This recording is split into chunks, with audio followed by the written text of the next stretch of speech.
Kami dari kelompok 4 akan melakukan presentasi. Anggota kelompok kami ada saya sendiri Iqbal Tanaryadila, ada Andrea Grace, ada Kennedy, ada Egris Evalino, ada Natalia CPM, ada Feby, ada Jerry, ada Geraldus Ryan.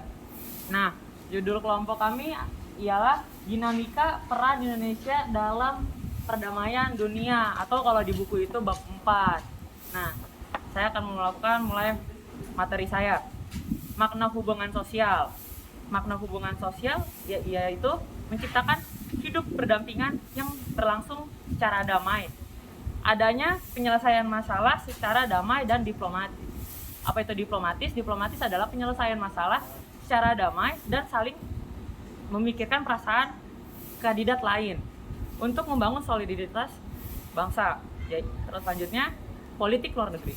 Cara atau kebijakan yang dilakukan oleh negara untuk mengajak hubungan dengan negara lain untuk kepentingan nasional setiap negara.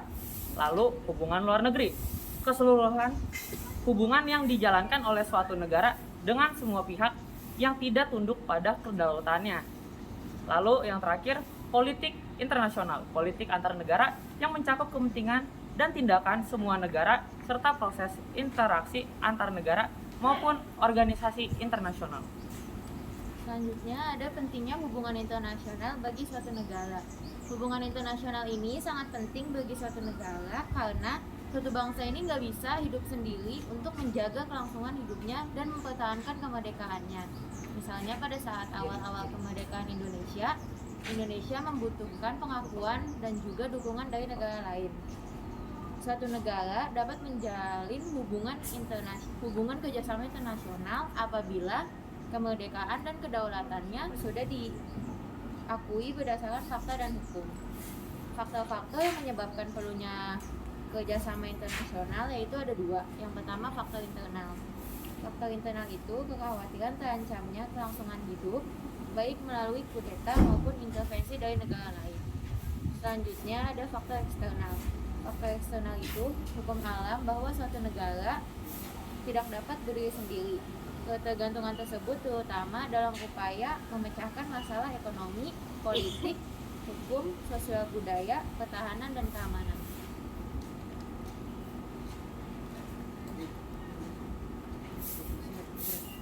Nah, arah-arah hubungan internasional bagi Indonesia itu yang pertama, pembentukan suatu negara Republik Indonesia yang berbentuk negara kesatuan.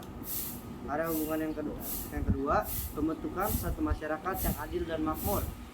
Yang ketiga, pembentukan suatu persahabatan yang baik antara Republik Indonesia dengan negara lainnya. Yang keempat, mempertahankan kemerdekaan bangsa dan menjaga perdamaian terhadap bangsa-bangsa. Yang kelima, meningkatkan perdamaian internasional terhadap seluruh bangsa-bangsa. Yang keenam, terakhir, meningkatkan persaudaraan antara bangsa-bangsa. Selanjutnya kita masuk politik luar negeri dalam menjalin hubungan internasional. Politik luar negeri ini merupakan seperangkat cara atau kebijakan yang dilakukan oleh suatu negara dengan tujuan untuk melakukan kerjasama dengan negara lain agar kebutuhan dalam negara tersebut terpenuhi. Nah, politik luar negeri yang dianut oleh Indonesia ini merupakan politik luar negeri bebas aktif.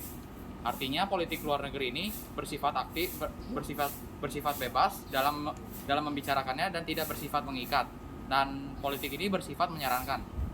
Nah, di sini ada beberapa manfaat politik luar negeri menurut Muhammad Hatta. Yang pertama itu mempertahankan kemerdekaan bangsa. Yang kedua itu ada memperoleh barang-barang yang diperlukan sebagai kebutuhan negara. Yang ketiga itu meningkatkan perdamaian nasional. Dan yang terakhir itu meningkatkan persaudaraan bangsa dan meningkatkan persaudaraan antar satu negara dengan negara yang lain. Nah, berikutnya ada beberapa hal yang menggambarkan Indonesia untuk menjalani hubungan internasional. Yang pertama, Indonesia gabung ke dalam PBB sebagai anggota yang ke-60 pada tanggal 28 September 1950. Kemudian, dia keluar karena memiliki konflik dengan Malaysia, yaitu dengan melakukan protes kepada pihak PBB karena PBB telah menerima Malaysia sebagai Dewan Tidak Tetap Keamanan PBB. Yang berikutnya, Indonesia memprakarsai penyelenggaraan KAA yang diselenggarakan pada tahun 1955. Kemudian Indonesia sebagai salah satu pendiri organisasi ASEAN. Indonesia juga berperan aktif sebagai salah satu pendiri organisasi Gerakan Non-Blok yang dibuat pada tahun 1961. Indonesia juga berperan aktif dalam beberapa organisasi internasional seperti organisasi-organisasi pengekspor minyak, organisasi konferensi Islam, dan lain-lain. Indonesia juga berperan aktif dalam olahraga internasional seperti SEA Games, Asian Games, Olimpiade, dan lain-lain. Indonesia juga ikut melaksanakan kedamaian dunia dengan cara mengirimkan pasukan Garuda ke negara-negara yang sedang berkonflik seperti Vietnam, Kamboja, Filipina, dan lain-lain. Nah, sekarang ada peran Indonesia dalam ASEAN. Peran Indonesia dalam menciptakan perdamaian dunia melalui organisasi internasional. Nah, apa sih melalui organisasi internasional itu? Jadi, secara umum organisasi internasional dapat diartikan sebagai organisasi yang berkedudukan sebagai subjek hukum internasional. Nah, di sini Indonesia menyadari bahwa kerjasama antar negara itu penting. Jadi Indonesia itu ada beberapa mengikuti organisasi, yaitu pertama ada Perserikatan Bangsa-Bangsa atau yang disebut dengan PBB, bergabung pada resmi menjadi anggota PBB ke-60 pada tanggal 28 September 1950 dengan suara bulat dari para negara anggota. Hal tersebut terjadi kurang dari selama setelah pengakuan kedaulatan oleh Belanda melalui konferensi meja bundar.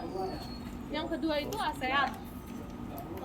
Indonesia sebagai bagian dari Asia Tenggara dan dunia umumnya. Nah, Indonesia ini menjadi tuan rumah di acara-acara penting ASEAN ini.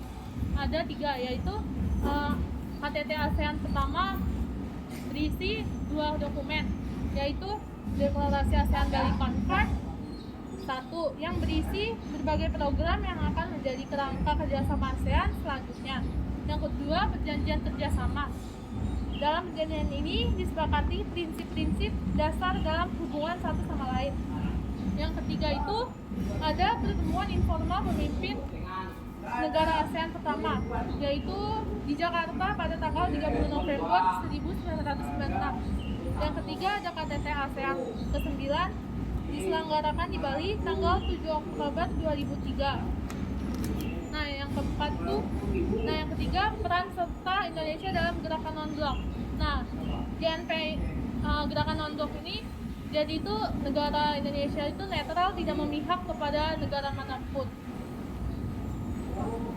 Karena Indonesia ini adalah negara yang non-blok, oleh karena itu Indonesia ini ingin menjunjung tinggi perdamaian bangsa-bangsa dan perdamaian dunia. Oleh karena itu pada tahun 1950, tepatnya tanggal 28 September, Indonesia gabung ke PBB sebagai anggota yang ke-60, dan juga Indonesia juga bergabung dalam beberapa organisasi yang di bawah oleh naungan PBB. Nah, organisasinya itu tuh, organisasi tersebut ada ECO, SOC atau ECOSOC, ILO, dan FAO. Selanjutnya ada gerakan non-blok atau biasa juga disebut dengan non-aligned movement. Nah, gerakan non-blok ini berdiri saat konferensi tingkat tinggi yang pertama di Beograd, Serbia. Nah, gerakan non-blok ini berdiri pada tanggal 1 sampai 6 September 1961. Lalu Presiden pertama kita, Soekarno, juga turut menjadi tokoh pendiri dari gerakan non-blok ini bersama dengan tokoh-tokoh dunia lainnya. Lalu ada presiden kita juga yang lain, yaitu Presiden Soeharto. Nah, Soeharto juga turut pernah ditunjuk sebagai ketua dari pemimpin gerakan non-blok ini saat konferensi tingkat tinggi yang ke-10. Nah, 2020 dengan 17 peninjau yang menganggap dirinya itu tidak beraliansi dengan kekuatan yang besar. Nah, jadi sebenarnya apa sih tujuan dari gerakan non-blok ini? Tujuannya itu untuk meningkatkan kehidupan masyarakat di negara-negara anggotanya, baik itu dalam bidang politik, sosial, maupun ekonomi.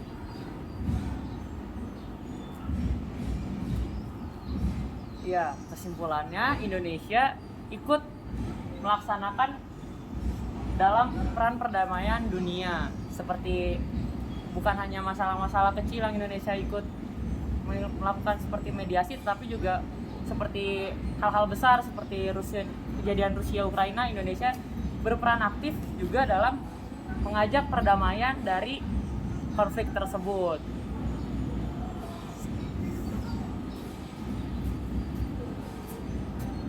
Jadi kesimpulan juga ini saya tambahkan, jadi Indonesia ini melakukan politik luar negeri dalam menjalani hubungan internasional ini. Tentunya Indonesia untuk yang pertama itu Indonesia ini ingin memajukan ekonomi dalam dunia ini. Nah, yang kedua ini Indonesia ini ingin memajukan perekonomian, pendidikan, kesehatan dalam bidang apapun untuk memajukan bangsa ini. Nah, dengan adanya kerjasama ini, tentunya kerjasama ini dapat memberikan hasil positif bagi Indonesia. Hasil positif inilah yang dapat dimanfaatkan bagi rakyat Indonesia untuk mengembangkan potensi mereka. Jadi kesimpulan yang ini dari kelompok kami ini, suatu negara ini perlu melakukan hubungan politik luar negeri karena suatu negara tidak dapat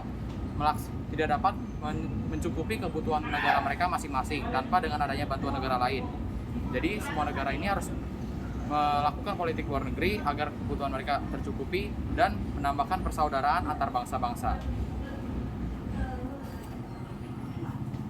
Ditambah lagi dengan adanya kekayaan alam yang dimiliki Indonesia. Nah, jadi semakin tertariknya negara-negara luar untuk bekerja sama dengan negara Indonesia seperti kekayaan tambangnya atau rempah-rempah lainnya yang menyebabkan negara-negara lain itu ingin bekerja sama dengan Indonesia dan sebaliknya. Indonesia juga dengan senang hati juga bekerja sama dengan negara luar itu sendiri karena Indonesia memiliki sumber dayanya tetapi tidak memiliki teknologinya untuk mengelolanya.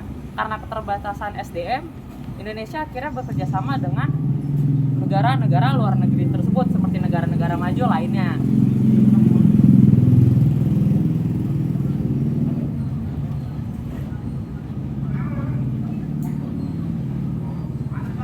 Jadi ya memang dari kelompok kami ini sebenarnya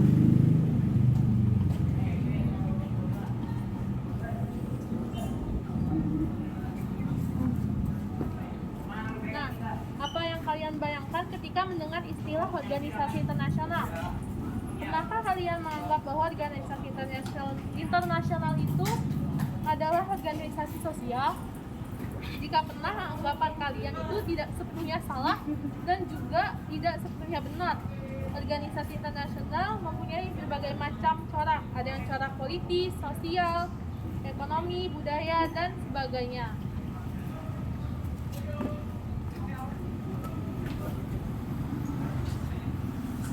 Nah, Indonesia. Oke.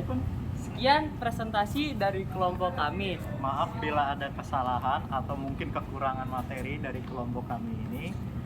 Dan juga kami sudah berusaha semaksimal mungkin untuk mengumpulkan semua materi yang kami bisa agar bisa dapat dipresentasikan dengan baik kepada kelompok lain dan juga para pendengar dan juga Ibu Feni. Dan semoga materi ini bisa menambah wawasan kalian tentang peran Indonesia dalam perdamaian dunia dan politik-politik Indonesia, politik luar negerinya, hubungan-hubungan Indonesia dengan keperluan-keperluan negara lain, apa saja yang diuntungkan dari Indonesia dan apa saja yang diperoleh Indonesia dari bekerja sama dengan negara-negara lain.